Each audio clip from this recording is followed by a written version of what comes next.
Question 2, prove the following. मतलब fifth example, cos 20 degree into cos 40 degree into cos 60 degree into cos 80 degree equal to 1/16. इथे आपल्याला prove करायचं आहे LHS side equal to RHS. आपण LHS solve करायचं आहे. It is equal to RHS equal to 1/16.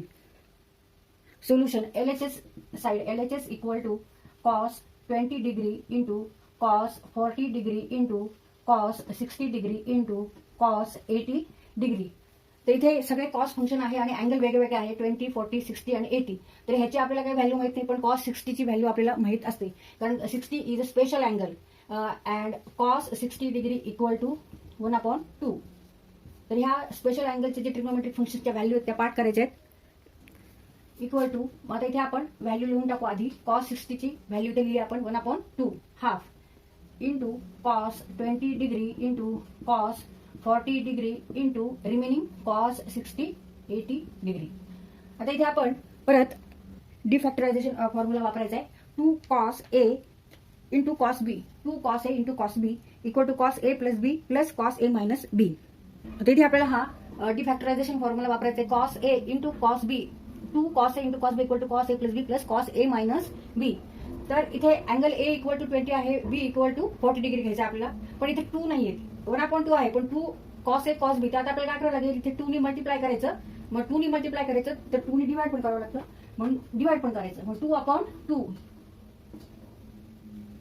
Half into 2/2 cos 20 degree into cos 40 degree into cos 80 degree. आता इथे आपण हे 2 आणि 2 यांचं मल्टिप्लिकेशन घेऊ. डिनॉमिनेटरला जे 2 आणि 2 आहे त्यांचं multiplication 1/4 into remaining here 2 cos 20 degree into cos 40 degree into cos 80 degree. आता इथे आपण हा फॉर्म्युला वापरू शकतो. 2 cos A cos B, 2 cos 20 degree into cos 40 degree, where A equal to 20 degree and B equal to 40 degree. Put A equal to 20 and B equal to 40 degree equal to 1/4 cos A plus B प्लस cos A minus B. cos A plus B म्हणजे 20 degree plus 40 degree plus cos A minus B means 20 degree minus 40 degree into cos 80 degree equal to 1/4. Now 20 plus 40 means cos 60 degree. Cos 60 degree plus cos 20 minus 40 degree minus 20 degree into cos 80 degree. But we know that trigonometric function of negative angle of cosine function, that is cos negative theta equal to positive cos theta means cos theta. Therefore cos negative 20 degree equal to cos 20 degree. म्हणून आपण इथे negative sign नंतर घेतली नाही तरी चालेल. मग equal to 1/4 in bracket cos 60 degree plus cos 20 degree into cos 80 degree equal to 1/4 into cos 60 into cos 80 degree plus. आता इथे आपल्याला ह्यानी ह्याला गुणायचं आहे, तसंच ह्यानी पण ह्या कंसाला गुणायचंय, म्हणून आपण ह्यानी ह्याला गुणलं आणि ह्यानी पण ह्याला गुणलं आणि इथे टिटवून लिहिली. आता 1/4 नी मल्टिप्लाय करायचं cos 20 डिग्रीला आणि cos 80 डिग्रीनी पण cos 20 डिग्रीला मल्टिप्लाय करायचंय. 1/4 into cos 20 degree into cos 80 degree. 1/4 cos 60 means 1/2 cos 60 degree equal to 1/2 means half cos into cos 80 degree plus 1/4 cos 20 degree into cos 80 degree. आता इथे मल्टिप्लिकेशन करू. 4 into 2 दोन्ही डिनॉमिनेटरला आहेत, त्यामुळे मल्टिप्लिकेशन करायचंय. 1/8 into cos 80 degree plus 1/4 cos 20 degree into cos 80 degree. आता इथे आपण परत डिफॅक्टरायझेशन फॉर्म्युला वापरायचा आहे. cos A cos B, 2 cos A into cos B equal to cos A plus B plus cos A minus B. आता इथे cos 20 degree cos 80 degree आहे, पण इथे 2 नाहीये, 2 नाही, त्यामुळे आपण मल्टिप्लाय करू याला. मग मल्टिप्लाय केलं तर डिवाइड पण करावं लागेल. मग 1/8 cos 80 degree plus 1/4 into 2 into 2 cos 20 degree into cos 80 degree equal to 1/8 cos 80 degree plus 4 into 2. आता हे दोन्ही डिनॉमिनेटरला आहेत, छेदस्थानी आहेत 4 आणि 2 आणि गुणाकाराचं चिन्ह मी तर गुणाकार करू शकतो. मग 1/4 into 2 means 8. 1/8 into 2 cos 20 degree into cos 80 degree. आता इथे आपण हा फॉर्म्युला वापरू शकतो. 2 cos A cos B 2 cos A cos B, where A equal to here 20 degree and B equal to 80 degree. 2 cos 20 degree into cos 80 degree means cos A plus B means 20 plus 80. Cos 20 degree plus 80 degree plus cos A minus B means 20 degree minus 80 degree. तर हे solve करून घेऊ परत. 1/8 cos 80 degree, हे जसे तसे लिहिले आपण 1/8. आता हे सॉल्व करून घ्यायचे.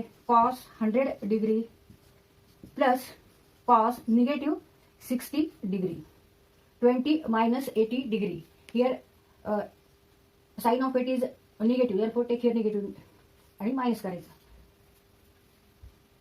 आता इथे आपण परत trigonometric function of negative angle for cosine function. cos negative theta equal to cos theta, therefore cos negative 60 degree equal to also cos 60 degree equal to half. Cos 60 is half. इथे आपण ही value ठेवू half. 1/8 into cos 80 degree plus 1/8 into, आता cos 100 आहे. cos 100 त्याऐवजी आपण काय लिहायचं, आता अलर्ट अँगल्स करायचे. cos 180 degree minus 80, 180 degree minus 80 means 100 plus half.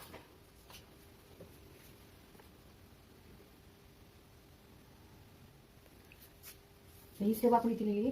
1/8 cos 80 degree plus 1/8 in bracket cos 180 minus 80 degree plus half. आता इथे आपण 180 डिग्री मायनस 80 हे आधी सॉल्व करून घेऊ. It is equal to cos pi means 180 degree, pi minus 80 degree. आता हे allied angles झालेले आहेत. त्या अलर्ट अँगल्सचा formula for cosine function cos in bracket n pi by 2 plus minus theta equal to, here n equal to 2 and n is here even number. त्याच्यामुळे आपण इथे cos theta घ्यायचा प्लस मायनस cos थिटा. मग here theta is 80 degree, but now plus घ्यायचं का minus घ्यायचं हे कशावरून ठरवायचं. तर हा अँगल कोणत्या क्वाड्रंट मध्ये आहे ते आपल्याला आधी चेक करावं लागेल. आता आपण कॉर्डिनेट सिस्टम काढून घेतली. पाय मायनस 80 मीन्स सेकंड क्वाड्रंटला, and by definition cos means what? Cos means x coordinate, and in second quadrant all numbers on x axis are negative, therefore value of cos is also negative. म्हणून इथे आपण answer काय घ्यायचं, इथे negative cos theta means negative cos 80 degree घ्यायचंय. मग ह्याचं answer काय आहे, negative cos 80 degree. 1/8 cos 80 degree plus 1/8. आता इथे आपण 1/8 ह्याला मल्टिप्लाय करू, ह्याला पण मल्टिप्लाय करू, equal to negative cos 80 degree plus 1/8 into 1/2. 1/8 into 1/2 means 1/16. इथे 1/16 लिहू आपण. 1/16 इक्वल टू 1/8 cos 80 डिग्री, हे निगेटिव्हची निगेटिव्ह, निगेटिव्ह म्हणजे minus 1/8 into cos 80 degree plus 1/16. आता इथे ही टर्म सारखी आहे, पण एक मायनस आणि एक प्लस आहे. एक म्हणजे दिस numbers are one is positive and another is negative. Therefore, answer is here 0. 1/8 cos 80 degree minus 1/8 cos 80 degree means 0. So remaining term is only 1/16, and it is equal to RHS side of the equation or example. Therefore, LHS equal to RHS. तिथे आपला हा question solve करून झालेला आहे. तर हा question solve करताना आपण डिफॅक्टरायझेशन फॉर्म्युले वापरलेले आहेत. तसंच इथे अलर्ट अँगल्सचा पण formula for cosine function when n is even तो एक फॉर्म्युला वापरला, आणि trigonometric functions of negative cosine अँगलचा पण इथे आपण फॉर्म्युला वापरलेला आहे. तर तुम्हाला हे सगळे फॉर्म्युले ह्या पुस्तकात आहेत, तर ते पुस्तकातले तुम्ही फॉर्म्युले पाठ करा. हे आपल्याला सगळे फॉर्म्युल्यांचा इथे जागोजागी वापर करावा लागतो, त्याच्यामुळे हे सगळे फॉर्म्युले पाठ करा. तसंच ट्रिग्नोमेट्रिक रेशोज ऑफ स्पेशल अँगल्सच्या व्हॅल्यू ज्या आहेत त्याही पाठ करा.